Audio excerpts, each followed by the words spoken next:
നല്ലൊരു ചിത്രം. അജയൻ്റെ രണ്ടാം മോഷണം എന്ന് പറഞ്ഞാൽ ഈ ഒരു ചിത്രം ടൊവിനോ തോമസ് എന്ന നടൻ്റെ 3 ഗെറ്റപ്പിലുള്ള ആ ഒരു അഭിനയം തീർച്ചയായിട്ടും നല്ല ഒരു ഇതാണ്. നമുക്ക് പ്രേക്ഷകൻ എന്ന നിലയിൽ സംതൃപ്തി നൽകിയത്. നല്ലൊരു ചിത്രം. കുഴപ്പമില്ല, നല്ല മൂവിയായിരുന്നു. കുഴപ്പമില്ല, കണ്ടിരിക്കാം. ഒരു ഓണം ഹിറ്റ് എന്ന് വെച്ചാൽ കുഴപ്പമില്ല, ഒരു ആവറേജ്. ഒരു ക്യാമിയോ റോളൊക്കെ കുറച്ചും കൂടി വന്നിട്ടുണ്ടെങ്കിൽ നല്ല കുറച്ചും കൂടി റീച്ച് കിട്ടാൻ നല്ല ചാൻസ് ആയിരുന്നു. പിന്നെ ഇൻട്രൊഡക്ഷൻ വിഷ്വൽ പ്ലേസ് ഒക്കെ അടിപൊളിയാണ്. വിഷ്വൽ പ്ലേസ് ഒക്കെ അടിപൊളി, നല്ല നെക്കിൽ നല്ല ലീഡ് ഇട്ട് പിടിച്ചിട്ടുണ്ട്. കഥാ റോൾ കുഴപ്പമില്ല, നന്നായിരുന്നു. നല്ല സിനിമ. ടോവിനോ ഒക്കെ അടിപൊളിയായിരുന്നു, പെർഫോമൻസ് ഒക്കെ അടിപൊളിയായിരുന്നു. പിന്നെ ആരുടെ അടിപൊളി ക്യാരക്ടറാണ്.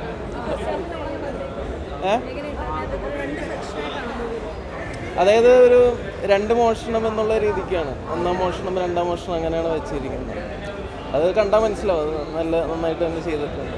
3 ക്യാരക്ടറും വ്യത്യസ്തമായിട്ട് തന്നെ നമുക്ക് ഫീൽ ചെയ്യുന്നുണ്ട്. അതെ, അത് കണ്ടാൽ മനസ്സിലാവും. അത് കുറേ കാലങ്ങൾക്ക് മുന്നിലുള്ള കഥയാണല്ലോ പറയുന്നത്. അതെ, ഒരു ഫാന്റസി ലെവലിലുള്ള ഒരു സ്റ്റോറി. അത് 3D തീർച്ചയായിട്ടും വർക്കൗട്ട് ആവും. 3D കാണാൻ പറ്റാത്തൊരു വിഷമമുണ്ട്. അത് കുറച്ചുണ്ട്, പക്ഷേ എനിക്ക് തോന്നുന്നത് കൺവേർട്ടബിൾ ആണ് 3Dയിലേക്ക്. അപ്പോൾ വലിയ ഡിഫറൻസ് ഉണ്ടാവില്ല. 3Dയിൽ ഷൂട്ട് ചെയ്തതല്ല അത്, 2D 3Dയിലേക്ക് കൺവേർട്ട് ചെയ്തത്. അപ്പോൾ വലിയ വ്യത്യാസം ഉണ്ടാകുന്ന തോന്നണില്ല. അതിൻ്റെ കുറച്ചൊരു ഇതുണ്ട് ഇവിടെ. അത് വർക്ക് ചെയ്തില്ലെന്ന് എന്തോ പറഞ്ഞു. നല്ല പടമാണ്, ഇഷ്ടമായി. നല്ല പടം. നല്ല പടം, കുഴപ്പമില്ല. എല്ലാവർക്കും കാണാൻ പറ്റിയ പടം. ഹിറ്റാവും.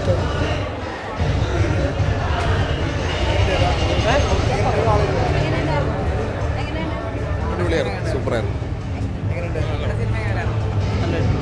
നല്ലായിരുന്നു, എനിക്ക് ഇഷ്ടമായി.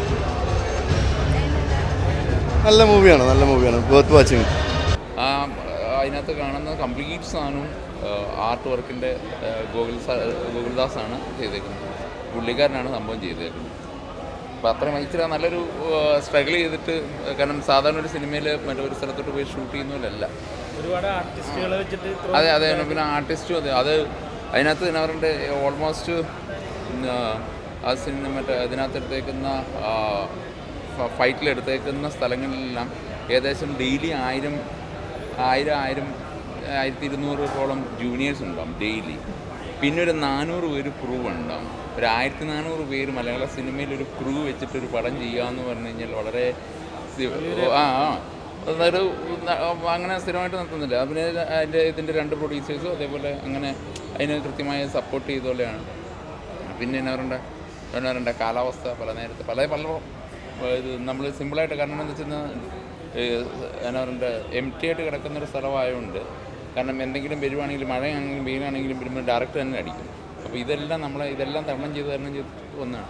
പിന്നെ ഇതെന്നു വെച്ചാൽ ടോവിനോ ചേട്ടൻ പുള്ളിക്കാരൻ ഇത് 3 വേഷമായെന്ന് നിങ്ങൾ കണ്ടില്ല. 3 ഗെറ്റപ്പിനകത്ത് ഇവരുടെ മറ്റേതിനകത്ത് മണീനൊക്കെ ചെയ്യാൻ വേണ്ടി മേക്കപ്പ് ചെയ്ത് കഴിഞ്ഞ് കഴിഞ്ഞാൽ ഇങ്ങനെ തന്നെ ഇരിക്കണം. പല്ലിനകത്ത് മുറുക്കി ഇങ്ങനെ തന്നെ ഒരു ദിവസം ഫുള്ള് അങ്ങനെ തന്നെ ഇരിക്കണം. അതിനകത്ത് ഒരു പോലീസുമായിട്ടുള്ളൊരു ഫൈറ്റ് ഉണ്ട്. ആ ഒരു ഫൈറ്റ് പല ദിവസം 2 ദിവസം കൊണ്ട് തീരേണ്ട ഒരു ഫൈറ്റായിരുന്നു ഇത്. അന്നത്തേനും മഴ വരും, ഫൈറ്റ് തുടങ്ങി പുള്ളിക്കാരൻ ഇങ്ങനെ എറിയുന്ന അതുണ്ട്. അവിടെ എത്തുമ്പോഴത്തേനും മഴയെത്തും. അത് കഴിയുമ്പോഴത്തേനും അപ്പോൾ ഇതേ ഫുൾ സെറ്റപ്പിൽ മുഴുവൻ കുറി ഇങ്ങനെ ഇരിക്കും. അത് കഴിയുമ്പോഴത്തേനും ഇത് എടുക്കും. പുള്ളിക്കാരനാണെങ്കിലും ഇവിടുന്ന് എന്നാ പറയണ്ട തിരിച്ചു പോകേണ്ട, കർണാടകയിലേക്ക് ബാംഗ്ലൂർക്ക് തിരിച്ചു പോകേണ്ട ആളാണ്. അതൊക്കെ ഇങ്ങനെ ഓരോരോ കുഞ്ഞു നോക്കുമ്പോൾ സിമ്പിൾ സാധനമാണ്, പക്ഷേ ഭയങ്കരമായ ഇതുണ്ടായിരുന്നു. പിന്നെ അവരുടെ പുള്ളിക്കാരൻ്റെ ഡെഡിക്കേഷൻ, കാരണം പുള്ളി ആ 3 ലുക്ക് സംഭവം ചെയ്ത് പുള്ളി അത്രമാത്രം മനോഹരൻ്റെ ഇതിനു വേണ്ടി ഞാൻ പറയാം. പുള്ളിക്കാരൻ കളരി പഠിക്കുന്നത്, പുള്ളി ഇതിനകത്ത് കുതിര പഠിച്ചത്, ഓക്കെ, ഇതെല്ലാം ഇതിനു വേണ്ടിയാണ്. അപ്പോൾ അതിനു മുമ്പ് ഈ സംഭവം ഒന്നുമില്ലായിരുന്നു. ഈ പടത്തിന് തുടങ്ങിക്കഴിഞ്ഞ്, അതായത് രാവിലെ പുള്ളിക്കാരൻ്റെ ഷൂട്ട് തുടങ്ങി കുറച്ച് കഴിയുമ്പോഴോളം വരെ, അതായത് പുള്ളിക്കാരൻ്റെ ഷൂട്ട് കഴിഞ്ഞിട്ട് പുള്ളിക്കാരൻ ഈ പരിപാടിക്ക് പോകണം, പ്രാക്ടീസ് ചെയ്യാൻ വേണ്ടി പോകണം. കളരി, അതേപോലെ ഇത് കൂട്ട് കുതിര സവാരി, അങ്ങനത്തെ പരിപാടിക്ക് പോകണം. അങ്ങനെ എല്ലാവരുടെയും കൂടെ. പിന്നെ ഇത് ഷൂട്ട് വന്നിട്ട് 117 ദിവസം കണ്ട് 117 ദിവസം ഷൂട്ടുണ്ടായിരുന്നു. അത് ഒറ്റ സ്ട്രെച്ചിലാണ് പോയത്. അതിനകത്ത് എനിക്ക് തോന്നുന്നത് അപ്പാർട്ട് ഫ്രം ആ പാട്ടൊഴിച്ച് ബാക്കി 90-95% ആ പ്രദേശത്ത് തന്നെയാണ്. പാട്ടെടുക്കാൻ വേണ്ടി പാലക്കാട്, കോയമ്പത്തൂർ ഇങ്ങനെ പോയി. പിന്നെ കാരക്കുടി ഇവിടെ എല്ലാം പോയി. ആ ഒറ്റ സ്ട്രെച്ചിലാണ് ഈ ആൾക്കാർ മുഴുവൻ ഈ പറയുന്ന ഹെവി ക്രൂ, ചെറിയ ക്രൂ ഒന്നുമില്ല, ഹെവി ക്രൂ വെച്ച് ഡെയിലി ചെയ്തുകൊണ്ടിരിക്കുക. അതാണ് സംഭവം. മലയാളത്തിൽ ഇങ്ങനത്തെ ഒരു ബിഗ് ബഡ്ജറ്റ് എനിക്ക് കൺട്രോളറായിട്ട് വർക്ക് ചെയ്യാൻ പറ്റുന്നത് ഭാഗ്യമാണ്. എൻ്റെ ഈ വർഷത്തെ രണ്ടാമത്തെ ആണ്. ആദ്യത്തെ ആടുജീവിതമാണ് കഴിഞ്ഞ ഇറങ്ങിയത്. അതിനുശേഷം ഈ വർഷം വീണ്ടും എന്നാ പറയണ്ടേ ഇതിറങ്ങുന്ന അജയൻ്റെ രണ്ടാം മോഷണം വന്നു. അടുത്തത് നമുക്ക് ടിക്കറ്റ് കിട്ടിയില്ല. ഞങ്ങൾ 3 PM ബുക്ക് ചെയ്താണ്. പക്ഷെ നമുക്ക് ടിക്കറ്റ് കിട്ടിയില്ല. അത് നമുക്ക് എന്ത് ചെയ്യണം? കോമ്പൻസേഷൻ നമുക്ക് കിട്ടണം. നമ്മൾ ഭയങ്കര കഷ്ടപ്പെട്ട് വന്നാണ്.